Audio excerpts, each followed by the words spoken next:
Hello, this is Daniel Raymond, the voice behind Ray's Guide. It's in the early hours of the morning here in Manchester, and I've had a chance to think about and sleep about the events yesterday at the convention at CitizenCon, and I thought I would give a more thorough and well thought out discussion of what went on yesterday and a little bit about what I am expecting today.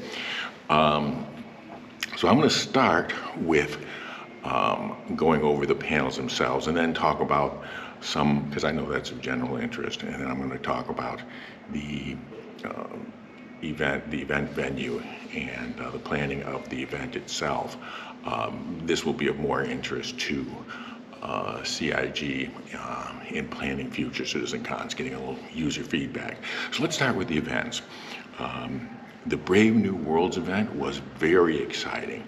The top high of it was simply seeing the density of the jungles and the redwoods and the other biomes.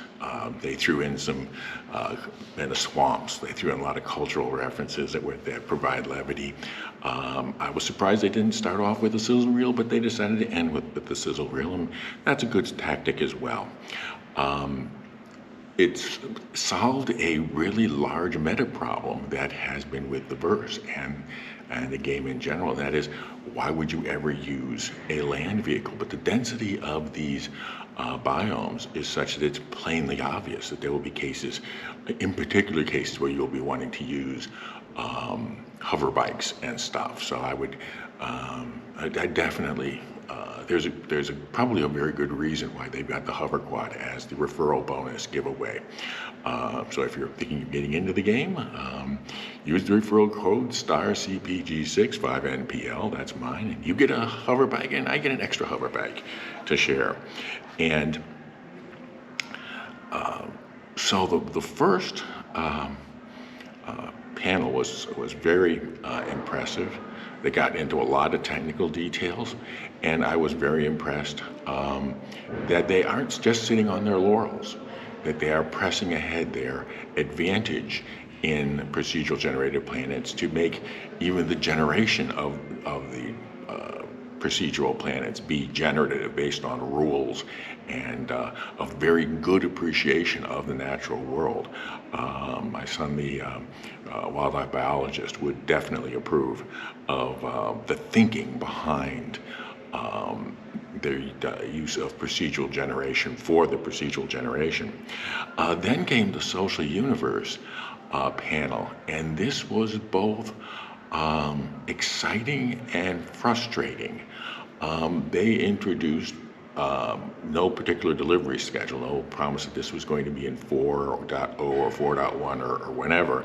Finally, Star Citizen having a org, and well, actually not so much an org, just a chat system and a looking for group system that checks off all the check boxes that any MMO would have, and an org system that checks off the check boxes of what any current MMO would have. But it does check off all the check boxes. There isn't any glaring omissions in terms of what this new set of features would have in comparison to other MMOs, but nothing, and they said this right up front, nothing groundbreaking. That was the frustrating part. They're now going to have to, even once they get this, then they're going to have to answer a different question, and that is, what are the things which Star Citizen itself uniquely needs in order to have the right social system? And Star System has unique needs that are not like other games. We need a social system that allows us to have a persistent crew of a starship. A starship that might have 10, 15, 20 necessary crew people, and that orgs will want to have features that allow you to end your game on a starship and then resume it in the same location on the same starship, even if the starship has moved.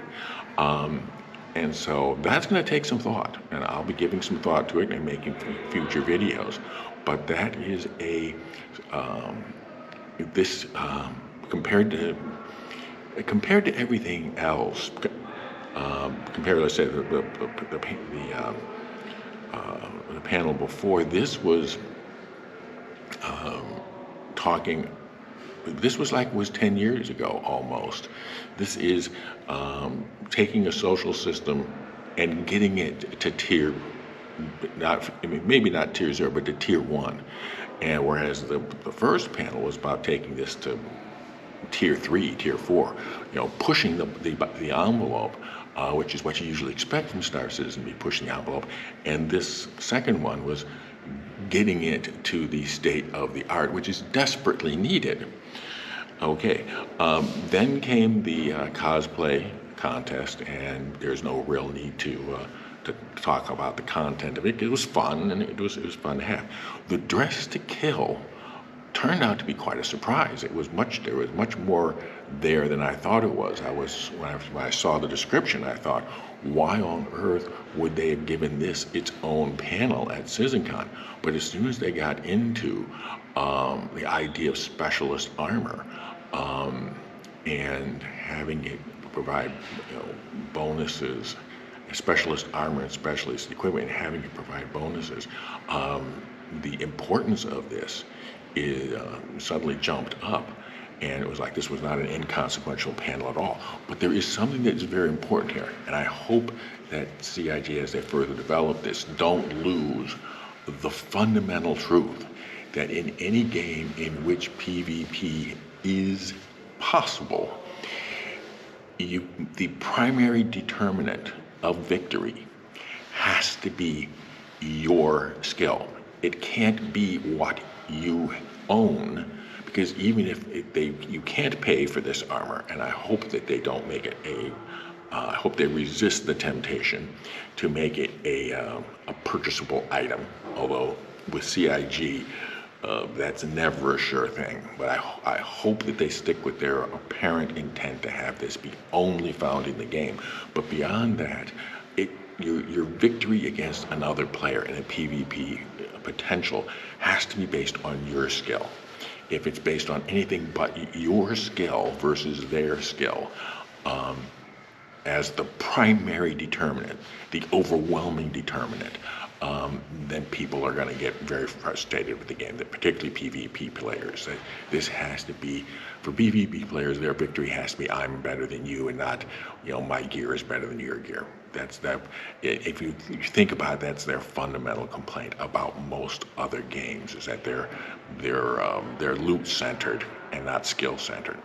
Speaking of which, I saw no mention, either in the Squadron 42 presentation or in the CitizenCon presentation, of the skill system that was teased now 3, maybe 4 years ago. I don't know if that's been dropped, but I've made several statements saying that the skill system should be of minuscule benefit, if any, inside of a PvP MMO.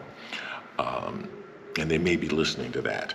But I also see some real potential in this idea of specialist equipment in terms of fleshing out the character creator in Star Citizen. Right now, Star Citizen has a wonderful, basically, face creator, but there's a difference between creating a face and creating a character. And I'm going to create a video where I dig further into that and what a real character creator needs to have over above what is currently in Star Citizen. And this system of specialist armor and specialist equipment links into that. And that's a bit of tease of my future content. And then, probably the most crazy thing of all, they teased in the description that an old friend from prior CitizenCons was going to make an appearance. And some people speculated that it was there was a person, but they were completely surprised. I was completely flabbergasted when the old friend was that freaking sandworm. Because it's really hilarious.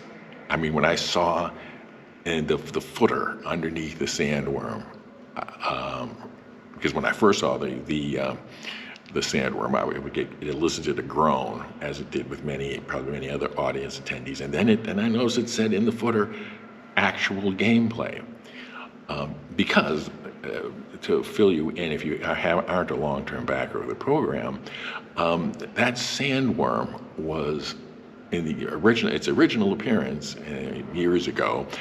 It was faked. It was completely faked, and among Star Citizen fans, saying sandworm became a code word jargon for something that was faked and would never really be in the game. And to suddenly see that frame of the sandworm being fake completely turned on its head was just, it was thrilling to see. That, oh my gosh, the sandworm isn't the sandworm anymore. And it came as a complete surprise because in lore, the sandworms were not on that planet. They were on some other one, but who really cares about that? Funny aside, at the end of the day, I walked by, I didn't have the camera running, I walked by the booth where the CIG prop team was doing work to create things that will be part of the digital goodies pack. And the guy there was working on a Sandworm plushie. And that sort of made the humor of the sandworm being real complete. They're working, they at least tentatively, or for fun, were working on a Sandworm plushie. The prop teams have a great sense of humor. Now, I do not know if the Sandworm plushie is going to be one of the things that will be in the digital goodies pack. They aren't really saying which is which, but if they make the Sandworm plushie part of the digital goodies pack, 2 thumbs up. That's all I can say. So the Sandworm was one of the 2 big surprises. I'll get to the other one in a moment, which is part of the Beyond Pyro. The Beyond Pyro was exactly what we're expecting. CIG realizes that Pyro at this point is, if not old news, but something that has been beaten to death through about 5 CitizenCons now, when we were first teased that Pyro would be the second system. And so we first learned that the first system after Pyro would be Nyx, and that was completely completely expected, because we knew that they had taken Nyx offline. It used to be temporarily, I'm sorry, not Nyx, Levski. Levski had been temporarily positioned in the Stanton system and then removed so that they could work on it to put it into Levski. So we knew that Nyx was really in the pipeline. So the fact that Nyx was the first system after Pyro surprised no one. The new appearance of Levski looks great. It looks like an asteroid. The borehole is now a real hole, goes all the way through. I was excited about a lot of it, but really disappointed only in one detail. And that is, in the process of reviewing Levski for us, they showed the solution they were coming up for loading and unloading using manual methods, the Hull C. So what they're going to get rid of the magic glowy cube, which everybody realized the magic glowy cube was going away. But I was rather disappointed or concerned, let me rephrase that, a little concerned about a couple of details about what they did show. And the first is that your Hull C and all of its cargo is going to be exposed and vulnerable through the entire unloading and loading process. particularly in a system like Nick's, and presumably every other place now that we're in the future that we're going to be bringing hull Cs to. They're going to be loaded and unloaded in this very exposed state. That's concerning. That's concerning for people that want to grief. And the second thing that is concerning about it is that it does not give us a way of using the persistent hanger system, of having these things stacked up in parallel pocket universes, so that you don't get backlogged with the number if a whole bunch of hull Cs or Ds or Es all want to unload at Levski at a particular time. There's no way of virtualizing them. And that same thing would apply anyplace else. They've now got a potential bottleneck, particularly since the cycle time to unload and load a hull C or larger is very long. So if there's, let's say as an example, 6 hulls of these hull C loading and unloading platforms at Levski, and you are hull C number 8, and there are 6 of them, and you've got one ahead of you, and then comes your turn, the amount of time you're going to need to be waiting could be very long if they don't have a way of virtualizing the existence of the hangars. So that is a concern.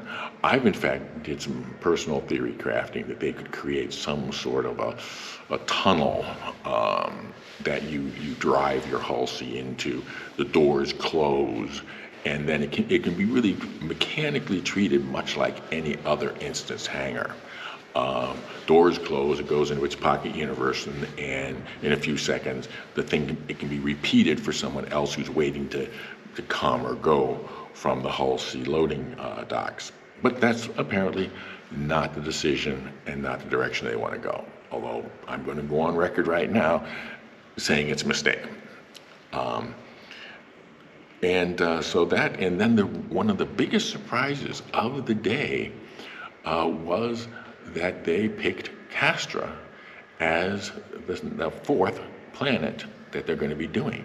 I would have put my money on, and I think the majority of the people at the show would have put their money on the 4th system being Odin, because it is so central to Squadron 42, and so therefore a lot of work has to have already been done on it. So Odin seemed to be the obvious choice, and they went with a very unobvious choice in the sense of Castra.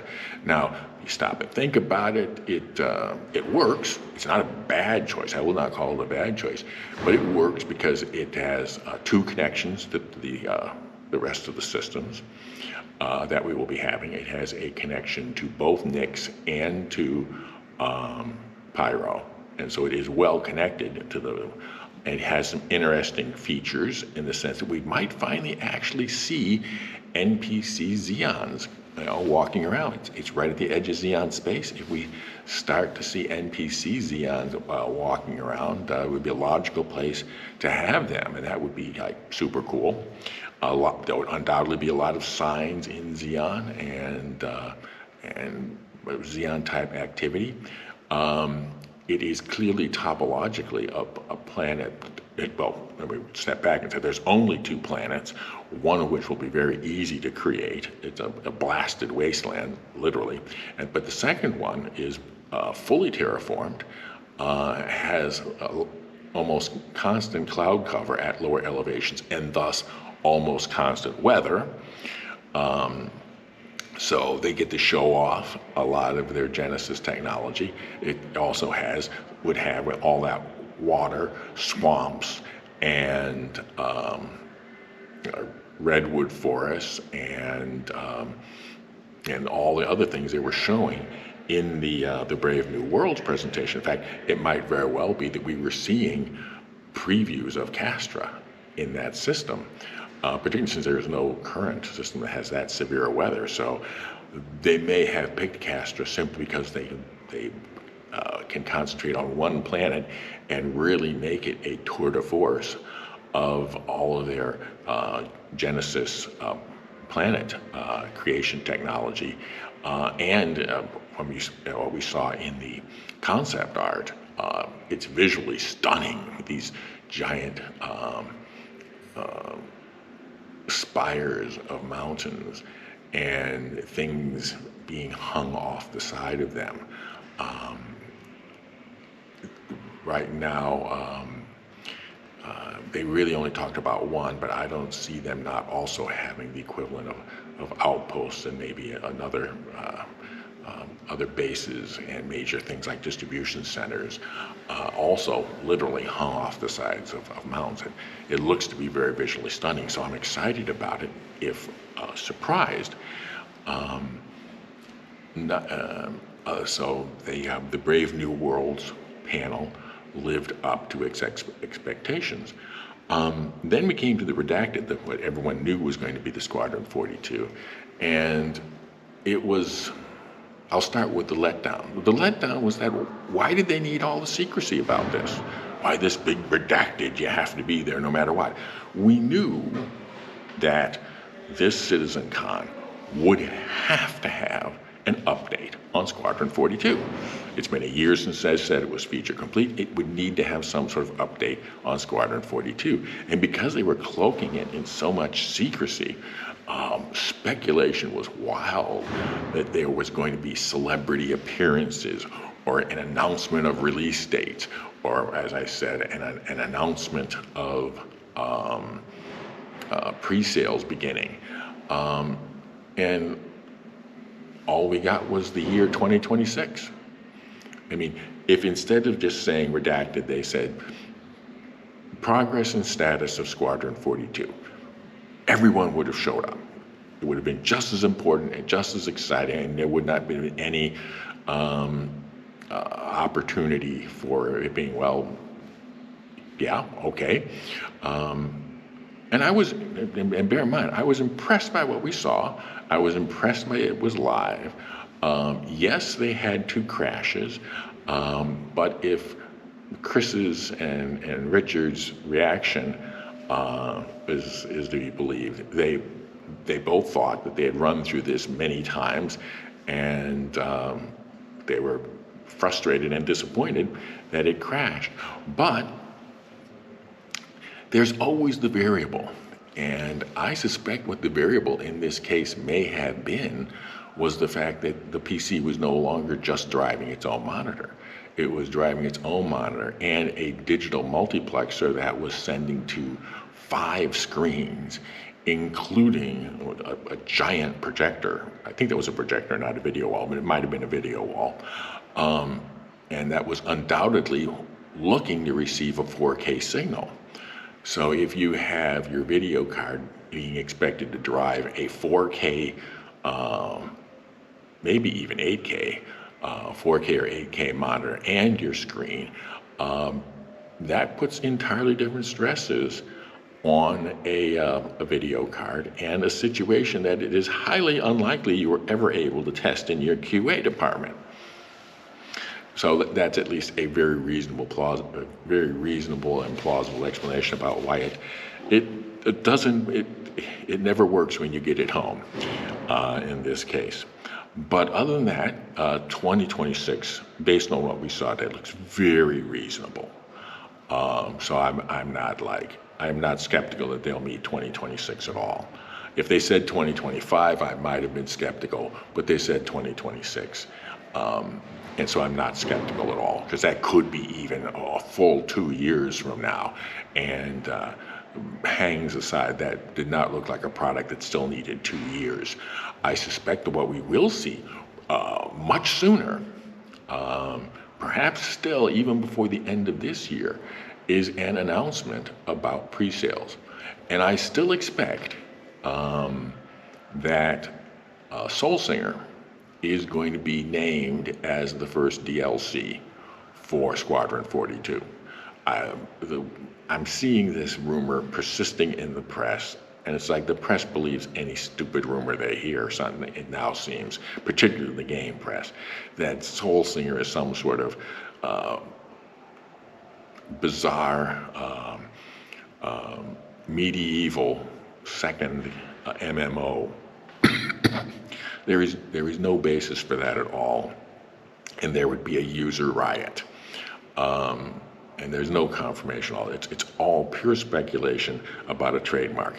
And trademarks have to be used in context, have to be used to try to sell something, even if it's a future product, within 6 months of their being registered for, or you